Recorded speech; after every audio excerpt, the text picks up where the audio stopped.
Kulit naman.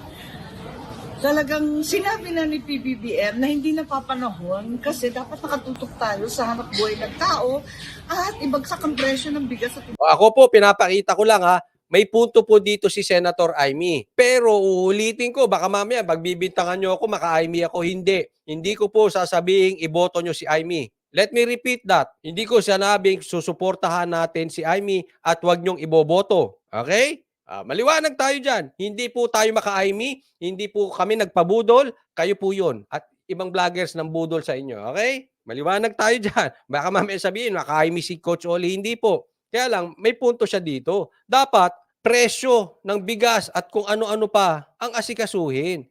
Again, ako ay sang-ayon na palitan ang batas. Kasi kailangan din naman itong nag-i-improve. Dapat din nababago ito. Kaya lang, kailangan natin mag-ingat. At syempre, depende kung sino mamumuno nito. Dahil pag ang namumuno dito ay ayaw talagang bitawan ng pwesto, ito na po yung punto ko na baka mamaya, Prime Minister na lang, tanggalan na ng kapangyarihan si Sara, wala ng eleksyon, sila-sila na yan, mag-iingat tayo. Bagamat hindi pa naman yan aprobado, pinag-iingat ko na po kayo, pinagbabantay ko na po kayo. Dahil kasama yan. Posibleng maisingit yan. Alam natin ang mga politiko sa bansang ito, hindi ko na kailangang ipaliwanag. Kaya mahirap ang bansang Pilipinas dahil corrupt tayo. Corrupt ang politiko natin. Hindi ko lang po sinasabi itong administrasyon na ito. Kahit dati pa, na pag-iwanan na tayo sa Asya, hanggang ngayon, ang baba ng kalidad ng pamumuhay sa Pilipinas, sino may kasalanan? Yung mga politikong swapang at yung mga botanteng nagpapabudol. Yaan ang main problem ng Pilipinas. Paikot-ikot lang. Bobolahin ng mga politiko, lulusutan ng mga politikong swapang ganit sa kapangyarihan at pera at mga bobong Pilipino na laging nagpapauto. Pasensya na po, matuto na po sana tayo. May kasalanan din naman ang sambayan ng Pilipino. Hindi lang mga Pilipino. Walang mang-uuto kung walang nagpapauto. Ang problema natin, ang dami talagang nagpauto. Kaya po kami galit na galit, huwag kayo magpapauto sa vloggers. Tandaan ninyo, tingnan ninyo kung sino lang yung mahilig sa views. Kung asa ng agos, nandoon niyang mga yan. Mabubudol na naman tayo dyan. mapambilihin. Kinestyon rin ng senadora kung bakit pinagpipilitan na isulong ang tsa-tsa kung 2 beses na itong ibinasura. At nang tinanong naman kung bakit paulit-ulit na lumulutang ang pagsusulong ng tsa-tsa, ay sinabi ni Amy na posibleng may nangangambisyon ng mas mataas na posisyon sa gobyerno. Baka may gusto mag-prime minister na hindi manalo sa presidente. Eto, malupit yan. Baka may gusto mag-prime minister na hindi manalo sa presidente. Ang posible lang na nakikita ko, personally, honestly, na pwedeng maging prime minister dahil sa malakas ay si Marcos at si Speaker Romualdez. Sila lang. Pero sa statement ni Amy Marcos, hindi manalo sa presidente, si Marcos nanalo eh. So sino pinatutukuyan dito ni Amy? Si Romualdez. Ba, may tama to. Hindi may tama si Amy ha. Tama yung sinabi ni Amy.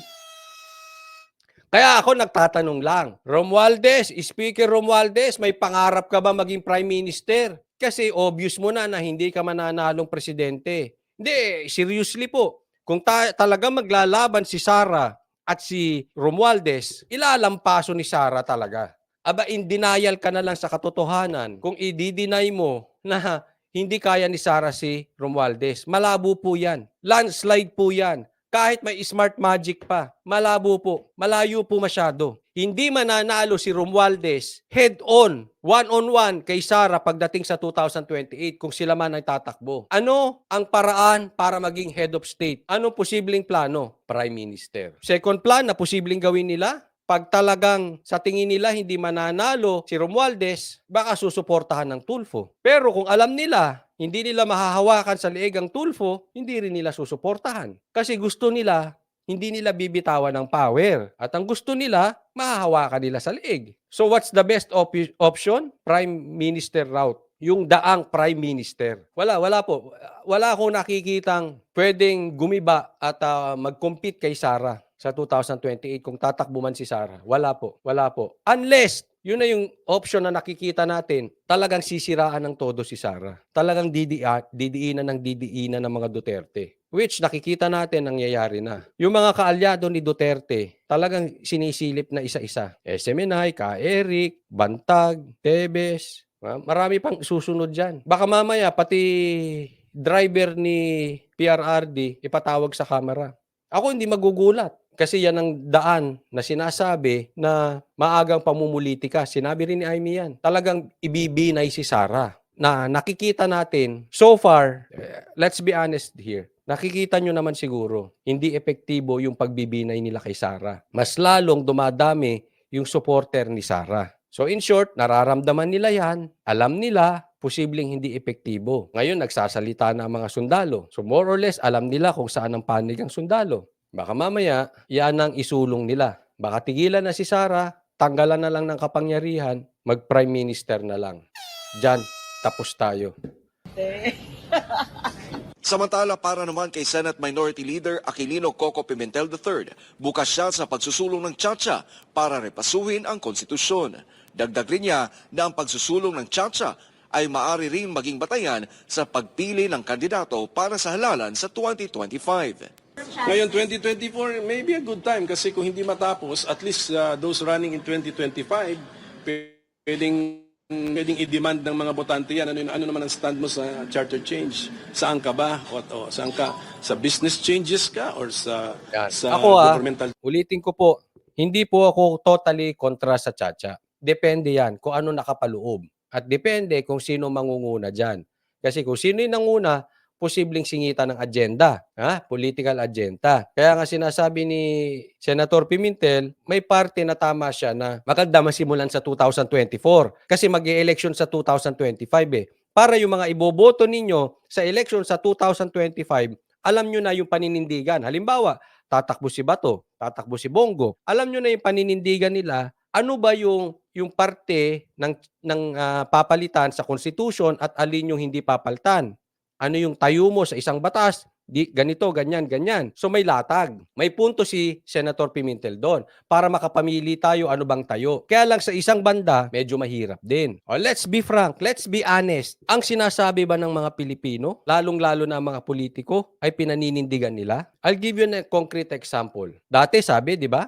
Ayaw sa US, hindi magkakaroon ng US base, hindi magkakaroon ng EDCA. Yan ang paninindigan ng sinabi ng isang politiko. And look at now, pasok ang EDCA. Naintindihan natin. Ngayon, how can we be sure na yung sasabihin ng politiko, hindi, ito lang ang papalitan. Hindi papalitan yung termino ng presidente, hindi na siya pwede maging presidente ulit, or hindi tayo tatanggap ng prime minister, o hindi pa uupuin si ganito, dapat sa susunod. Hindi natin alam. Ang politiko natin walang isang salita. Na-prove nyo yan. Hindi lang yan sinabi ko sa inyo. Anong nangyayari sa bayan natin? Yung nangyayari ba sa bayan natin ngayon? Yan ba yung pinangako nila nung kampanya? O totally kabaligtaran? Changes ka, pagdating sa governmental changes ka, saan ka ron?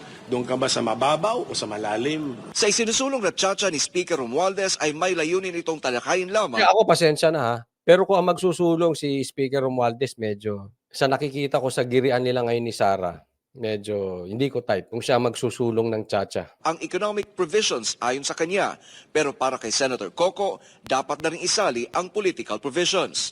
Nilinaw rin ng batikang senador at dating chairman ng Electoral Reform na kung sa isusulong na charter change ay ang mga kongresista lamang ang mananatili sa kapangyarihan, ay marahil agad na itong tututulan ng mga senador. Pati kaming mga pabor sa changing the Constitution sa Senado, nakukunti na lang nga kami, we will still be against doon sa kilos ng House na sila lang. Mula dito sa Yun, tama yun ha. Hindi pwedeng yan yung nagagalit sila eh. Hindi pwedeng yung House lang. Hindi pwedeng hindi kasali ang Kung talagang plano, hindi pa kasi natin alam kung tutuluyan nila yan or hindi. Pero kung talagang plano ng Kamara na sila lang at hindi isasama ang mga senators, parang medyo nakakaduda na. Yan yung mga galawang, anong plano nyo? Bakit kayo-kayo lang? Dahil ayaw nyo maalis sa teritoryo ninyo yung kapangyarihan? Ayaw nyo isali ang mga senador? Dahil pag sinali nyo ang senador, hindi nyo hawak sa liig. At ang mga kongresista, hawak nyo sa liig. Hindi man lahat, pero marami, kaya nyo hawakan sa liig. So ayaw nyo alisin sa teritoryo na naman ninyo yung power. Abay, kaduda-duda po yan. Yan po ay masyadong diktador ang datingan. Hindi papayag ang mga senador dyan. But anyway, again, pupunta ako dyan. Balikan natin. Ano yan? Bantayan natin yan. Kasi kahit hindi pwede, dahil malakas sila, ramdam nyo naman siguro, pwede nilang gawin yan. Kaya nakakatakot ngayon eh. Kasi yung karapatan mo, pagka talagang kinuyog ka dyan sa kamera, doon sa mga nakapanood sa investigasyon na naganap dito kila Ka Eric, talagang kinuyog sila dyan. Hindi sila nakapagsalita. Kaya nakakatakot. Nakakatakot siya dahil hindi malayong mangyari. Parang presidente na to si Romualdez. Hindi nga. Ha? May pagka matutuloy yan na sila lang ang mag-aamyenda at hindi sasama ang Senado. Sabi, may pagkaano na ha. May pagkadiktador na. Kung mangyayari, may pagka-presidente na ang galawan. Hindi maganda.